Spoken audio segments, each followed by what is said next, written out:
नियम एसी पे काम करता है कि डीसी पे? डीसी पर, डायरेक्ट करंट पर। आगे पढ़ना है आपको एसी डीसी के बारे में, ज्यादा डिटेल्स है डीसी आयो। ओम का नियम देखिए, ओम्स ने एक बहुत अच्छी बात बताई थी कि आप कभी भी ना वोल्टेज और धारा दोनों बढ़ाने की कोशिश कीजिएगा तो गड़बड़ा जाइएगा। क्योंकि दोनों, अगर किसी भी तार ले लिए जिसे चालक है, अगर उसमें भी वोल्टेज जा रहा है और उसमें आई धारा बह रही है, आई धारा बह रही है, वोल्टेज कितना है, धारा कितनी है, अगर आप कोशिश कीजिएगा वोल्टेज को बढ़ाएं, आप कोशिश कीजिएगा वोल्टेज को बढ़ाएं, तो धारा घट जाती है। धारा क्या हो जाती है, घट, और उसका वैल्यू फिर बराबर आ जाता है। एग्जाम्पल के तौर पर, यदि आपने किया वोल्टेज था 20, वोल्टेज कितना था, और धारा सपोज कीजिए कि धारा थी 5, धारा थी 5, तो अनुपात कितना आएगा, 4/1, यानी 4 आएगा। अनुपात कितना आएगा, 4। तो ओम ने क्या किया ना, अपने एक प्रयोग से धारा को थोड़ा आगे पीछे करके देखा। क्या किया, आगे पीछे करके देखा इसने, और उसने जब पाया कि जब उसने धारा को वोल्टेज को आगे करके चेक करने की कोशिश किया, तो उसने कहा कि रुको तो पहले घटा के देखते हैं। क्या करते हैं, घटा के देखते हैं। इसने घटा के धारा को रखा 16, धारा को रखा 16, ऑटोमेटिक वोल्टेज को रखा 16, तो ऑटोमेटिक धारा हो गया 4। अनुपात कितना हो गया, 4/1। तो ओम्स को लगा कि गलती से हो गया, उसको क्या लगा है, गलती से हो गया है। उसने फिर वोल्टेज बढ़ा के किया 40, वोल्टेज बढ़ा के क्या किया 40, धारा ऑटोमेटिक हो गई 10। कितना हो गई, 10, 4/1। अब ओम पगला गया, कहा कि तरीका ये क्या हो रहा है रे भाई, ईगो को बढ़ा रहे हैं, दूसरा का आगे पीछे हो रहा है यहाँ पर। तो इसी तरह उसने कई सारे प्रयोग किया, तब उसने अपना नियम दिया कि वोल्टेज और धारा का अनुपात सदैव बराबर होगा। वोल्टेज और धारा का अनुपात सदैव बराबर होगा। एक को बढ़ाएंगे तो दूसरा एडजस्ट कर लेता है। क्या कर लेता है, एडजस्ट कर। तो इसको और समझ में आ गया कि नहीं आ गया?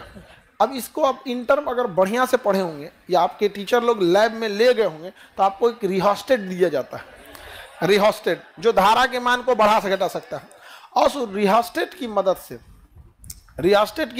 से आपको दिया जाता है, एक वोल्ट मीटर देता है, एक अमीटर देता है, और आपको वहां दोनों को सप्लाई में जोड़ना होता है, और एक सादा कॉपी लेनी होती है, रीडिंग लिखना होता है, वोल्टेज इतना तो धारा इतना, और उसके बाद फिर उसका अनुपात लिखना होता है। फिर रिहोस्टेट की मदद से वोल्टेज धारा को क्या करते हैं, चेंज करते हैं, फिर लिखते हैं कि धारा को हमने बढ़ाकर इतना किया, तो वोल्ट मीटर में रीडिंग इतनी मिली, फिर उन दोनों का भाग देके अनुपात निकालते हैं। आपको 4 रीडिंग लेनी होती है। कितनी रीडिंग, 4। और 4 रीडिंग के बाद क्या होता है, आपको पता करना होता है कि क्या ओम्स का लॉ का अनुपात सेम आ रहा है या नहीं आ रहा है। तो लेकिन सरकारी स्कूल में लैब में बहुत कम ही लोग लेके जाते हैं।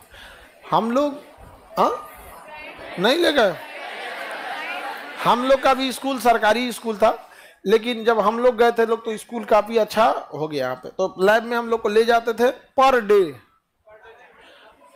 लंच के बाद हम लोग को पर डे कहाँ जाना होता था, लैब में। फिजिक्स के लैब में परमिशन ज्यादा होती थी, क्योंकि उसमें रिस्क उतना झमेला वाला नहीं था। केमिस्ट्री के लैब में सहूलियत ज्यादा, रिस्क होता था। बोतल कांच, खाली तो कांच है, बोतलें रखल रहता है, फूट फाट जाएगा तो एक से एक रहेगा, फोड़ देगा सब। यहाँ पे कोनो केमिकल मिला देगा यहाँ पे, अकलेल बकलेल रहता है, कोनो एक से एक रहेगा। हई का हो ये मायना बोयमा फूट गई। और बायोलॉजी के लैब में क्या है कि तो साहब बायोलॉजी, हम लोग तो इंटर में तो हम लोग का बायोलॉजी ये नहीं था, तो हमारा क्या पता कि बायोलॉजी के लैब में था कौन चीज। और उसमें सांप, छछूनर, बिलार, यही सब तो रहता है। उसको मैंने 3 बिलियन में डुबा के क्या करता है, रखे रहता है, अपना एक रखा था। हमारी गिलहरी मर गई थी तो हम इसमें रख दिए यहाँ पर, देखिए। हाँ, इसका बस खाल है ये। हाँ, फोटो कहाँ से रहा, ओरिजिनल गिलहरी है ये। अरे इसका देखिए, जो बाल होता है ना, बाल ये नहीं सड़ता है ना, बाल वगैरह नहीं सड़ता है, स्किन वगैरह बाल वगैरह, तो फेनेफ्थलीन में लगा के इसको रख देंगे तो ये थोड़ी ना सड़ेगा, यहाँ पर बाल वगैरह नहीं सड़े। बाकी इसका अंदर का मांस वगैरह सब गायब है, मांस वगैरह क्या रहता है, गायब रहता है। बाकी ये सब क्या है, गिलहरी क्या हुआ है, हाँ बकलो, ये सबको तो पता नहीं। देखो चेक करो, बताओ ये ओरिजिनल है कि नहीं, निकलेगा कैसे, इसको पैक किया है, हवा लगेगा तो खराब हो जाएगा, चेक करके बताओ। ये तो और चेक करने गई, निकट दृष्टि दोष।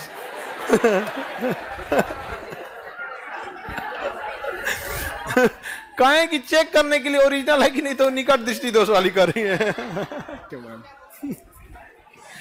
ओम का नियम समझ में आ गया। तो अगर वोल्टेज और धारा हमेशा एक दूसरे के क्या होते हैं, उसका अनुपात बराबर रहता है। अब इसको ऐसा ना फिजिक्स की भाषा में ऐठ के बोलता है, यदि किसी चालक तार के सिराओं के को, यदि किसी चालक की भौतिक अवस्थाएं जैसे ताप, दाब इत्यादि को नियत रखा जाए, इसका कोई मतलब नहीं है, सुझा तो नहीं, सीधा बोलो वोल्टेज एवं धारा का अनुपात बराबर होता है। क्या कहना क्या चाह रहा है पता है, सुनिए ध्यान से। उसका एक तार लाओ तो जी, तार कौन तार है, छोटा मोटा डाटा के बलवा दो, हाँ हो गया, यही तार है।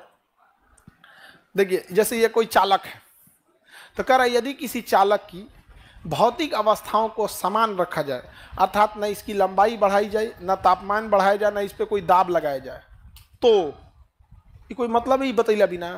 हमारा चार्जर है, क्या घींच के लंबा करेंगे हम, कि अगर आगे तपवा के पातर कराएंगे ना, हम तो विद्यार्थियों को ऐसा ना नाश देंगे ना कि उसको फिजिक्स पहाड़ लगने लगे।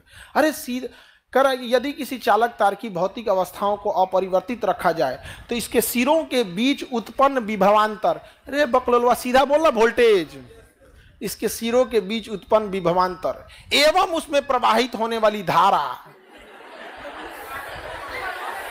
उसमें प्रवाहित होने वाली धारा का अनुपात सदैव नियत होता है। उसका अनुपात हमेशा क्या आएगा, बराबर है।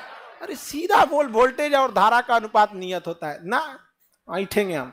यदि किसी चालक की भौतिक अवस्थाएं जैसे लंबाई, ताप, दाब को नियत रखा जाए तो उसके सिरों के बीच उत्पन्न विभवांतर, इसमें प्रवाहित होने वाली धारा का मान हमेशा, अनुपात हमेशा नियत होता है। या ओम का नियम है। बकलोल कहीं क्या, ओम इतना बकलोल नहीं होगा जितना किताब लिखने वाला छाप दिया, सब नहीं समझ आया। स्कूल की बुक में यही लिखा हुआ था। हाँ अरे